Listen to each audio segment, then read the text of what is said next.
اهلا بيكم، يا رب تكونوا بخير. النهارده بقى هنعمل مع بعض النوتيلا الصحيه بدون سكر وكمان بدون اي نوع من انواع الزيوت. معقوله الكلام ده؟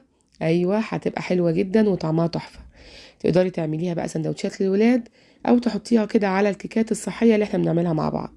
طعمها حلو قوي ومكوناتها بسيطه واقتصاديه، من غير بقى زيوت مهدرجه او كميه سكر كده مش طبيعيه. تابعيني بقى في الفيديو علشان نشوف الطريقة. ويلا كده بسرعة اشتركي في القناة ولايك وشير لو عجبك الفيديو. شايفين بقى القوام بتاعها حلو جدا، وكمان لما بتدخل التلاجة بتتقل كمان اكتر من كده. تقدري بقى تعمليها للولاد كده سندوتشات وتحطيها في اللانش بوكس، هتبقى صحية ومغذية جدا. يلا بينا بقى نشوف الطريقة والمقادير. المقادير بتاعتها بسيطة زي ما قلت لكم. انا معايا 3 معالق كبار من الكاكاو الخام. لازم يكون الكاكاو ده كويس عشان هتعتمد عليه طعم النوتيلا. ال3 معالق دول عاملين نص كوباية او اكتر من نص كوباية، حاجة بسيطة. والمكون التاني معايا دبس التمر. طبعا انا بجيبه من فيرجينيا، انا قلت لكم الكلام ده قبل كده. المكان ده مضمون جدا، ده مش اعلان ولا حاجه، بس انا فعلا لو اي حد رايح بوصيه يجيب لي. ولو انا رحت برضه بجيب دبس التمر، وكمان بجيب زيت جوز الهند وزيت الزيتون وحاجات تانية كتير. خدت كده برضه نص كوبايه من دبس التمر. هبتدي بقى اجيب البوله بتاعتي. طب هما المكونين دول بس؟ لا، انا هقول لكم على المكونات كده واحنا ماشيين. معايا نص كوبايه من دبس التمر، حطيت عليها نص كوبايه من الكاكاو. الكاكاو ده دارك بدون اي اضافه سكر. وكمان في مكون تاني ربع كوبايه كده من المكسرات. عندك بندق، عندك لوز، عندك سوداني، اي حاجه موجوده عندك. انا بصراحه كان عندي بندق بس كان قليل شويه فكملت بالسوداني، يعني ربع كوبايه مش اكتر من كده. وحطيتهم في المطحنه وطحنتهم بالشكل اللي انتوا شايفينه ده. طحنته كويس قوي وابتدأت أضيفه كده على الكاكاو وكمان على دبس التمر. دول 3 مكونات زي ما احنا شايفين اهو، وابتدأت اقلبهم بقى بالشكل ده.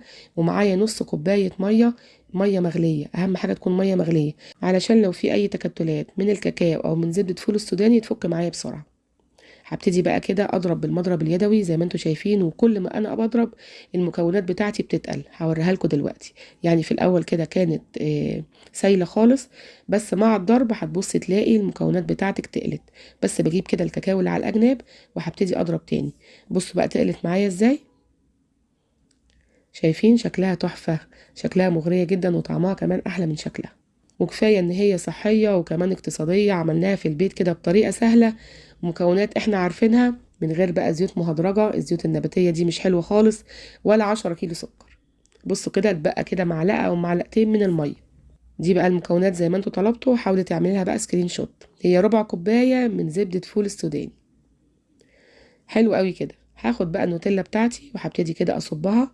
شايفين تقلت ازاي؟ ولسه كمان لما ادخلها التلاجة، يعني دخليها ساعة او 2 وطلعيها، هتبصي تلاقي القوام بتاعها تقيل جدا. شايفين بقى حلو قوي، وما تقدريش تفرقي طعمها عن النوتيلا العادية، من غير ما نحط سكر ومن غير كمان زيوت مهدرجة. شايفين القوام بتاعها؟ انا لسه كمان هدخلها التلاجة وهوريلك القوام بتاعها هيبقى عامل ازاي. تقدري بقى تعمليها للولاد سندوتشات وتديها لهم كده في اللانش بوكس. هتكون صحية ومش هتكون فيها اي مواد ضاره. ابصي بقى بعد ما دخلت التلاجة، انا دخلتها بس نص ساعة وطلعتها. شايفين القوام بتاعها عامل ازاي؟ ولو باتت ليلة كمان هتبقى اتقل من كده. انا بتمنى تكون وصفتنا النهاردة عجبتكم. ولو عجبتكم بقى ما تنسونيش في اللايك والشير والسبسكرايب للقناة. يلا باي باي، سلام.